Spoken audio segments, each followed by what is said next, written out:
talk about everything you ever want to know about golf, but really we're afraid to ask. Gary's got all the answers. I have all the questions, and Gary will set me straight on why golf is the greatest sport ever imagined by God himself. So let's start with a quote, Mr. Popovich, from a guy named Shane Ryan, a book you gave me that I nearly finished called Slaying the Tiger. I nearly finished it, but I read it enough to say that I read it. He writes, all joking aside, golf, which exacts a greater psychological toll than any other sport, attracts a motley crew of neurotics. The human landscape of the PGA Tour is strewn with egomaniacs, obsessive compulsives, manic depressives, ADHD cases, narcissists, and zealots. Those are just the ones, apparently. Explain to me, first of all, do you really buy that it takes a greater psychological toll than any other sport? I do, and I'll tell you why. Okay. All right. Golf is a game. It's a game of individual accountability. All right. You control everything. You make the shots. You make the decision as to like what club you want to hit. Games played at the highest level. All of what you just stated is absolutely true, and I think you probably saw some of that behavior in Shane Ryan's book about several of the golfers mentioned in there, like a Bubba Watson or a Keegan Bradley. Guys who are very high strung and just don't react very well at times to what's going on the course. And sadly enough, that kind of permeates itself down through the ranks of golfers when you go down to your amateur players and then your weekend guys like me, who and I won't say that I meet all those qualities, but there have been times where I've certainly, experienced most of them. Maybe the narcissism is a little strong, but to play the game, it's it really requires you to kind of stay in your own head, and to try to just to be able to pump yourself up in a way where you can block everything and everybody out while you're playing the game, and that's if you want to be, a top flight player. All right, let me ask you a question. So, as you know, I used to be a comedian, and we have a lot of free time. A lot of free time. A lot of comedians play. You would not take me to play golf because you didn't want me to ruin the love of the sport for you, which you thought I would do in one. Well, and Barry, I understand that. Barry, before you go on, I have seen your swing at I guess it was a Golf Suites in Tulsa, and it's. Let me put it this way: there's hope. No, there are those who played baseball growing up and those who played golf growing up, and I played baseball, and that's what you saw. Yeah. Well, it was actually. Let me tell you, it's more of a hockey player swing. Which is not a bad thing because it's not a bad thing because a lot of hockey players are very good golfers. But anyway, go on. All right, so a comedian I know who was a very good golfer. He shot in the 80s, which is good, right? Yeah, for a casual player, anyway, it's good. Yeah. Here's what he told me. He said what he loved about golf was that every once in a while he could hit a shot as well as Tiger Woods. He could hit a shot like any professional golfer. Not 8 holes of perfect shots, but 1 or 2 shots per round was as anybody could hit. And I thought there's no other sport except bowling, which you could argue isn't really a sport, where you could reach the level of a professional. Is that part for you, all joking aside, that there are shots you will make that Tiger Woods would make and give you a high five for. Yeah, to a degree. Now, for example, none of us. Well, I shouldn't say that, but uh, a lot of us may not be able to strike the ball with a driver as far as Tiger Woods, but as far as maybe iron shots, shots around the green, pitching and chipping, yeah, certainly. We all experience that at least once around, hopefully more than that. But that's kind of the allure of the game. It's what gets people addicted to the game. I remember, reading Rabbit Run by John Updike, and when Rabbit Angstrom decides to take up the game, I guess his local priest is trying to get he and his wife back together, and he's taking him out to play golf, and Rabbit can't figure out, what the game is all about, and he finally hits a decent shot, and he says, "That's it." And throughout the series of those books, Rabbit, he becomes addicted. And Barry, it truly is an addiction. I mean, Well, that was my next question. Yeah, that was my next question, right? Because those of us who weren't playing golf, a lot of those guys were also doing cocaine. The reason I bring that up is a no golf podcast ever talks about cocaine and golf in the same breath. But people who have done, well, you may want to ask John Daly about that. You're always chasing that one high. Yes. You're always trying to get it back. Yes. In golf, you're always trying to get it back, that one moment you had where everything does feel right. Correct. And it doesn't matter, again, what level you're at. And you see this on the PGA Tour every week. Somebody will go exceptionally low in one round, like shoot a low 60s round. And the next day, and again, I'd love to have a professional's bad day, but then they might just go back to shooting even par, and it's something that afflicts all of us. I have a friend back in Virginia, Dave Wiseman, who is a retired 3-star general. He served in Vietnam and was on the NATO Joint Chiefs of Staff. And I played quite a bit of golf with Dave, and we were talking one day about, neither of us had played particularly well. We were kind of commiserating over what had gone wrong. And he says to me, he said, "This is some game we love, isn't it, Gary?" And I said, kind of half jokingly, I said, yeah, combat was probably easier. And he said, well, it was certainly more predictable. And that's kind of the, that is definitely true. Each round of golf you go out and play, you stand on the first tee. You don't know what's going to happen, but you're going to make that trek around the course. It might be a course that you've played, dozens of times. It might be a brand new course, but in your mind, you're trying to figure out if you have a swing that's working, you're trying to figure out the best way to strategize your way around that course. The problem with that, Barry, is that for most of us, and again, even with the professionals, they'll tell you this, there's generally it could be anywhere from 2 weeks to 6 weeks where you feel like you're confident with your swing. So when you're playing the game, you're not concerned about swing mechanics. You're up there. You're reasonably confident you're going to put a good swing on the ball, and you can strategize your way around the course. And that's when the game is truly fun.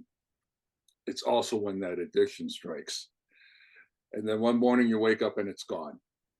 And suddenly your swing, resembles Joe Cocker, doing with a little help from my friends at Woodstock. It's just, it's just remarkable how that, how that suddenly just goes away.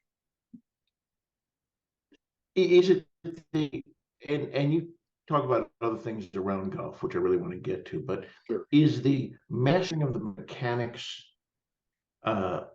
something you have to think about, or is it something you shouldn't think about? Oh, that's I went bowling. I went bowling the other day, and I literally couldn't remember whether I was supposed to throw the ball from the same spot in the lane every time, whether it was a strike or a spare. And then I realized I'm even supposed to be thinking about that while I'm bowling. And when you're playing golf, how much of it is in your head, and how much of it is remembering everything you're supposed to do, well, everything you learn to do? again, great question. And so to kind of illustrate, okay, when I was playing my best golf, and in my best days, I was about a 6 handicap, which was pretty good. And I practiced a lot more. I would, during those days, I might hit, 100 balls 3 or 4 times a week, just on the range. Okay. Now, a professional golfer is hitting anywhere from 500 to 1,000 balls a day practicing. I once met Ernie Els, the great South African golfer. Yeah. Big guy, about 6'4", 6'5", and I shook his hand. And shaking his hand, first of all, I'm a fairly big guy. I mean, my hand just disappeared into his. And the other thing is that his hand felt like sandpaper just from hitting so many balls. So, but I say this because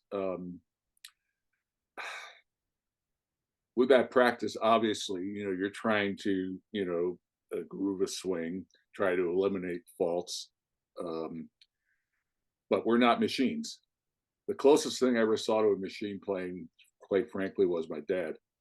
And he had the nickname Iron Byron because he just repeated the same swing every time. Iron Byron was this machine that the USGA uses to test their clubs. It produces the same swing every time, so they can say, okay, this combination ball and club will hit the ball this far. But that, he's for somebody who was like a quote recreational golfer, he had probably the best golf swing I ever seen. Okay, well, I want to show you how much I know about golf. Okay. The second best South African golfer was Retief Goosen. There you go. There you go. Gary Player. Those are the three. How about that? Well, Did I do my homework or what? That's good. You omitted Louis Oosthuizen, one of my favorite names in golf, but but that's not bad. You just like saying the name. I do. Okay. I do. Here's what I want to ask you. This is actually what I wanted to get to. It's almost like we rehearsed this. You mentioned your father. Mhm. And I know some people comment on your blog, our good friend Brian Robin, and others. There are relationships that reveal themselves while playing golf. It was that wonderful moment in Field of Dreams when the guy says, no matter what my father and I go through, we could always talk about golf. Always talk about baseball. You talk about your father a lot, a little in the blog. How did golf affect or soothe, if you don't mind talking about this, that relationship with your dad? Yeah, no, not at all. So I'll preface this in saying, much like your dad, my father was something of a character, but in a different sort of way. Um, I've kind of made my peace with this, so I don't mind talking about it. He's an extremely self-centered guy, which actually, going back to our first statement from Slaying the Tiger, that's the perfect kind of mentality to have when you're playing golf. So as far as he and I were concerned, I used to carry his bag when I was a kid, and he'd let me start hitting balls at around the third or fourth hole once we were out of sight from the from the clubhouse. And as long, I was told, keep up and shut up, but anyway, when we lived across the street from a golf course, it's a public course where you could get a membership, a season pass, and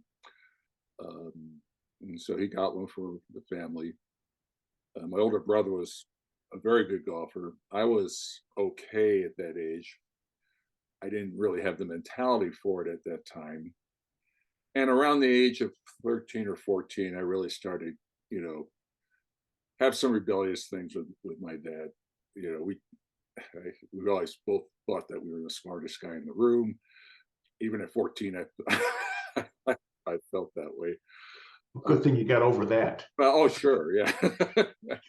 But I didn't play the game for a long time, and then uh, when I got into my IT career, one of the guys I was working with said, "Hey, golf outing's coming up in a few weeks." This was at the Travelers in Hartford, Connecticut. We got a golf outing coming up. You want to go? And I said, "I don't know. I'm just not into golf anymore." And he said, "Well, it's a day off from work." So that was a clincher. So went out, actually had a halfway decent time. Um, but when I really fell in love with the game was going to, I had a consulting assignment in upstate New York, Kingston, New York. Next town over was Woodstock. Um, Woodstock Golf Club, little 9-hole golf course up there that was private, but you could join it for pretty reasonably. I think it was $500 for the season, and that's when I truly fell in love with the game. Um, and I have a blog entry about that called "A Season in Woodstock," which is one of my favorite pieces that I've written. Just how that all happened. Now, how this relates to my dad. um, when I came back when I finally finished that assignment, I got back and I actually called him up and said, "Dad, do you want to play golf?" And he was shocked, you know, because we we hadn't even considered doing anything like that in a long time. And we went out and uh, we had a great time. Now, off the golf course, it was still kind of, you know, shaky, but on the golf course, it was like the one place where he and I could converse more or less as equals. You know, all the the tension in our relationship kind of went away uh, when we were on the course, and uh, we just, you know, it, I don't know how to explain it, Barry. It's just one of those things like a switch either went on or went off, however you want to look at it. But we had a wonderful time. We had wonderful times playing golf. One more thing about that Field of Dreams was that moment when Costner says, "Dad, you want to have a catch?" Right. Maybe the best line Costner's ever delivered, Yep. right? And that was your moment. You said, "Dad, you want to play around the golf?" Which God knows what that meant to him. You Oh, know, whether I knew it meant a lot to him, and you know, it meant a lot to me. Obviously, although you know, probably a little different thing from my end is that I could go out and uh, I never became quite as good a golfer as he was, but you know, eventually I became good enough where he and I could, you know, we're pretty much peers. He was just much more consistent than I was. But again, you know, we'd laugh and joke out there. I think I wrote uh, about a time where a group asked, you know, they let us play through. There were, you know, it's just he and I playing. There was a foursome in front of us, and we both hit these terrific shots into a par three, and we both got to the green. Instead of like going through the motions of lining up the putts and everything, we just both kind of one-handed them, and they both went in the hole. And we walked away from that hole, and my father looks back at us. Yeah, we do that shit all the time, you know. Which was I really got a kick out of that. That was University of Tulsa. And I interviewed the golf coach there. mhm. And he was telling me, and it was a great story that he and Tulsa was playing SMU in some tournament, and it got late, and the TU was tied with SMU, and both coaches decided since finals were coming up, they just call it a tie and get the players home. finals, which I thought was a nice touch. But this coach told me, and I can't remember his name, but he had a wonderful quote.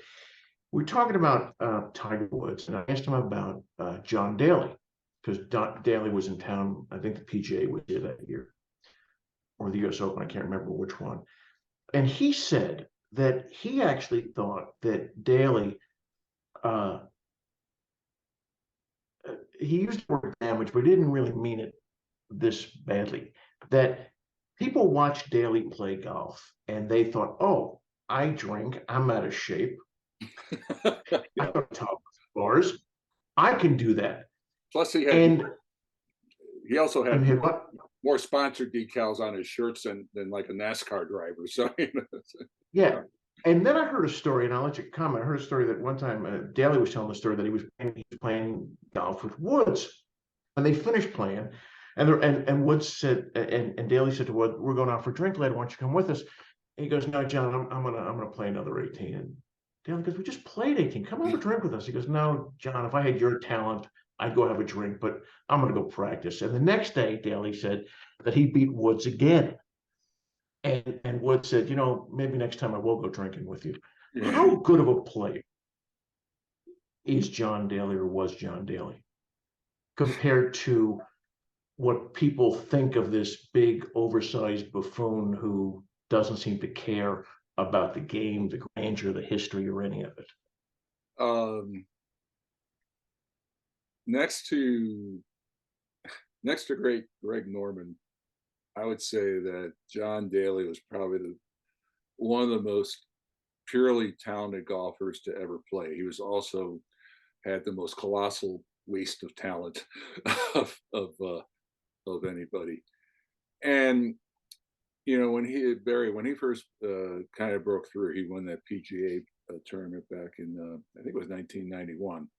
It was played at a course called Crooked Stick, which at the time was the longest course that a major championship had ever been conducted on. In fact, David Faraday made the comment that the course was so long that you have to take into account the curvature of the earth to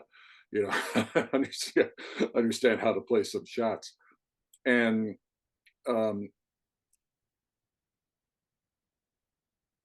it was a great story at the time. And at that time, I mean, he was in much better shape physically.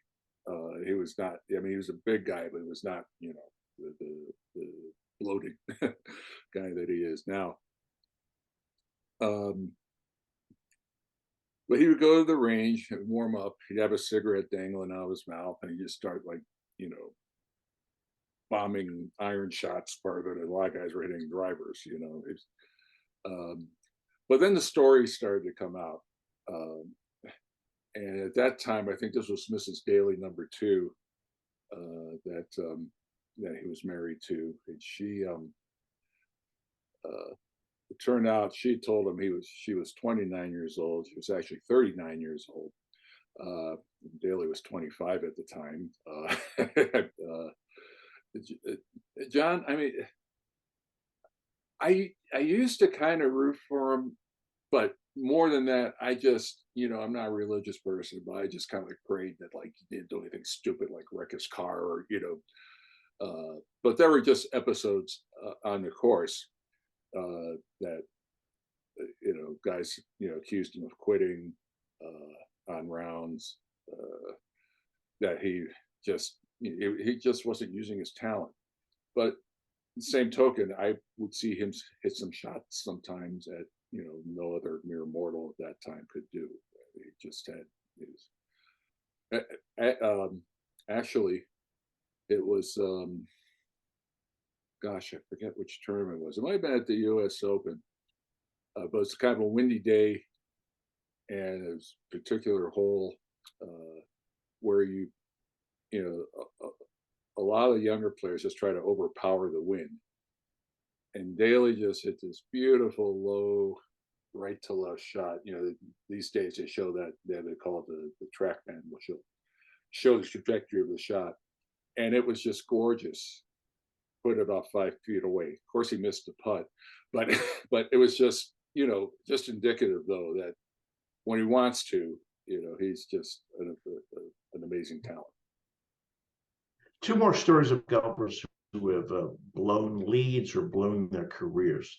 Greg Norman, the Masters, going back to that, where he went into the final round up 6. Yep.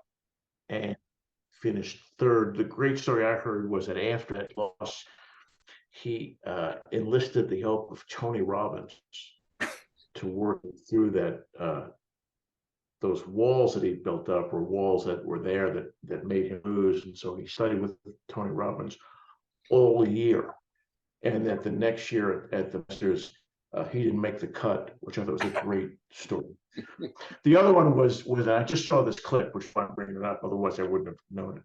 The John Valdivere, what's his name? The British Open champion. John Van de Velde. John Van de Velde. He goes into the last round, the last hole, up 2 or 3, and he blew that. Now, he was going to.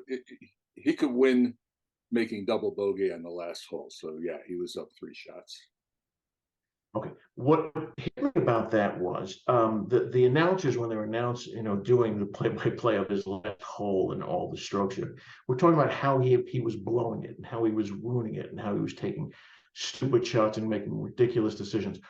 What was he doing? And I mean, how do you make a stupid decision hitting a golf ball? I guess is the question. Yeah. What did he do that was so ridiculous? Well, in golf, as in life, you have situations. Okay. Oh my God. 45 minutes into it, we got into it. Golf as in life. There we go. So Van der Velde, knowing that he could win with a bogey or a double bogey, the first bad decision he made was hitting a driver off the tee.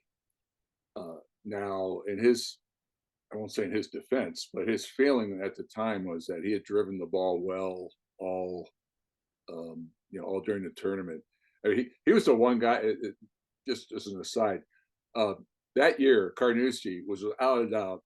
It's a tough golf course anyway, but the way it was set up that year was without a doubt the hardest major championship venue I've ever seen. The R&A had not gone up to the course for a while, so the fairways at widest are like 20 yards. Some of them were narrowed down to 12 yards. And he was the one guy who wasn't letting that bother him. He led comfortably throughout the tournament. So I guess in his mind, he thought, well, why don't I just let rip with driver again? He had a very poor drive, but luckily it stayed and played. So that's bad decision number 1. Bad decision number 2, there's this body of water in front of the 18th green called you'll like this, the Barry Burn. And he, again, he could have laid up, had an easy pitch shot, either 1 putt for par or 2 putt for bogey and win the tournament. He went for the green. And this was, kind of a bad break. He hit the temporary stands that they built there. They didn't go in the water at that point. It just kind of bounced back into some very high fescue grass. So that's bad decision number 2. Then his 3rd shot, just, the rough was so heavy that it hit it into the water. But the most amazing thing is him taking off his shoes, rolling his pants cuff, walking into the Barry Burn to see if he can play the ball, which was just like impossible to do. And I remember Curtis Strange was doing a commentary, and he said, "This is without a doubt the stupidest thing I've ever seen on a golf course." And he wound up, he wound up making like an 8-foot putt for triple bogey that did put him into the playoff. And Right. so you got to give him a little bit of credit for at least for not totally throwing it away at that time. But yeah, that was just, and Barry, um, y- your mind freezes sometimes when you're out there, particularly in a Yeah. situation. uh, You know, I could be playing a $2 Nassau, and I can make some dumb decision like that, and I'm out $6. I'm really pissed off. But yeah, he had a chance to win the Open Championship, and it just the other thing too is a lot of people ask, well, where was his caddy during all this? And because one of the caddy's jobs in a situation like that is to calm the guy down, to say, hey, this is all, we just need 5 here, and evidently that never got across to Vanderbilt. There's a golfer. He lost the. I think he lost the playoff at Augusta. Lee Eisen, was that his name? He lost to a lefty who wore black one year. Uh, Not Lee Eisen. Can't remember. uh, it might have been. I think you're thinking about Mike Weir. Mike Weir. Who did Mike Weir beat that year? Len something? Oh, Lenny Matisse, I think. Okay, maybe. What hit me was that Matisse lost in the playoffs, and he didn't blow it. He lost. And I was thinking about Vanderbilt. There does seem to be in golf these moments that these guys who should not be there at the end are, and you get the sense, unlike a lot of sports, um, they will never be back. This moment is the only moment. I mean, you could argue that, look at basketball teams. I mean, these teams, the Warriors will be back and the Lakers will be back, but Len Matisse was never going to be back Right. if he hadn't won that tournament. I I, And I you think get it's this, Matisse. I'd have to, but yeah, I know he beat somebody who that was the last you heard of him. I'm pretty sure. yeah. Do you ever watch golf and say this is the best it's ever going to be for them? So uh, this hill that they're climbing is the last time they will be on it. And do guys like that ever win and then go away, or they always come up short before going away? Uh, Who was the Korean who beat Tiger Woods that one year, the U.S. Open, who you never heard from Ye again?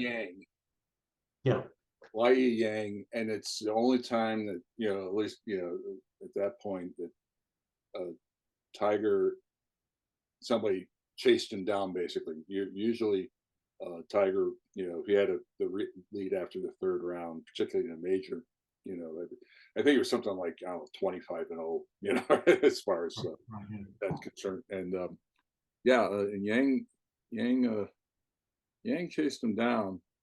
Um, I have fond memories of that because there was a guy at my club who was so convinced that Tiger was going to win. He's taking Tiger against the field. I bet 20 that he wouldn't. And it was really kind of a dumb bet when you think about it, given the track record. Right. But YE came through for me, so I was happy about that. Could you argue that Woods was never the same after that? Um, well, uh, certainly events changed for Tiger, not long after Yeah. that particular tournament.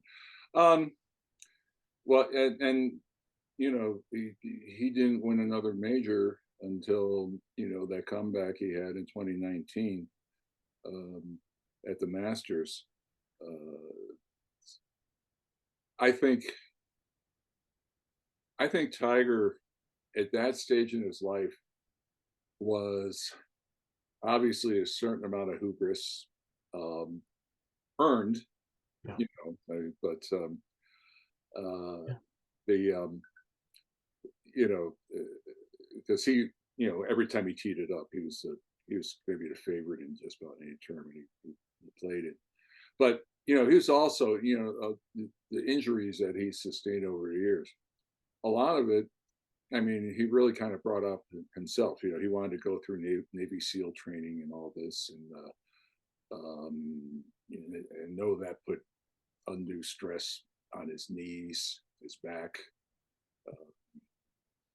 So I just think he made, he was kind of in the midst of making some dumb decisions.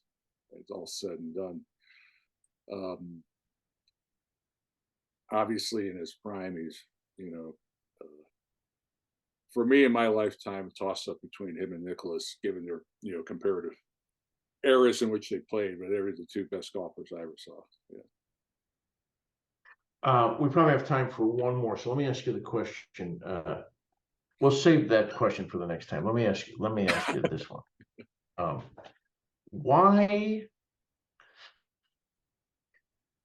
Why does golf bother so many of us?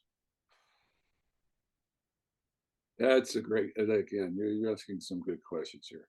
Um, I think, well, several reasons. Number one, there is the perception that it's primarily a rich person's game, an exclusive game, which is just flatly not true. I mean, there are more uh, public course golfers in this country than there are country clubs or country club golfers. But there's certainly that image about it. Um, there are complaints that the land that golf courses take up could be put to better use. Um, there's an argument to be made for that. I suppose, depending on where the course is located, and it's true that in certain areas, courses just got overbuilt. Like Myrtle Beach at one time in that Grand Strand area had over like 125 courses. They're down to 100 now because they figured the land was much more valuable as real estate. I think one thing that I think golf has actually done a pretty good job of addressing in the last 20 to 25 years, your environmental concerns, the types of fertilizers that are being used, water usage, and that sort of thing. And one of the good things that the USGA has done over the years is have recommended better practices, for organic fertilizers, for reusing water. You see just about any new golf course that's been built, they have these retaining ponds so that after irrigation, the the water will drain into these ponds, and that becomes a source. So you're kind of reusing the same water over and over again to water the course. Certain golf courses, not a lot of trees. There's concerns about grass being a contributor to the atmosphere, CO2 being released into the air. As I say, I think that a lot of that has been addressed. There are probably still some places who say, "Screw you, we're going to do what we want because we have the money to do it." It's always about the money. Well, we've actually done it. I didn't think you thought I would do it. I promised myself I did. We have done 54 minutes and have not mentioned the Live Tour No, once. we got it. No, that's our next episode. Yeah, let's save that because I just a quick word about that. Okay. Okay, fine. It's not a merger. B, it's no significant progress has been made from the initial announcement. And C, yes, the Saudis' human rights record is a disgrace. But we're going to put all that aside the next time we talk about this, because it is it's a pretty interesting deal that's going on with that. And we don't have to listen to Greg Norman every other day, which is really the best thing about whatever's happening. No, sir. Gary, thanks for doing this. Well, thank you. This was a lot of fun. I wish I could have had some of your pizza here, but we'll have to hold that off for. Don't start with my better than average pizza. We'll hold that off for another time. But yeah, it might be as far as the live topic, it might be better just to hold off until we learn a little bit more about it. But that's been interesting, and I hope people listening will read my blog, Pop's Substack, My Life in a Golf Shirt, available on Substack for free right now. So, Right. but we hope, and also I just want to give a quick plug to Barry's Substack as well. It's great stuff, politics and pop culture and sometimes even educational. So, Thank you. And I do want to ask you next time about the band photos. I think there's golf photo up there to over your right shoulder, and of course the air fryer over your left shoulder. yes, they'll be. You have an air fryer in your office. Well, a man's got to eat. So, Man, it's got to. All right. all right, Gary, it was fun. yeah, I enjoyed it. We'll do it again.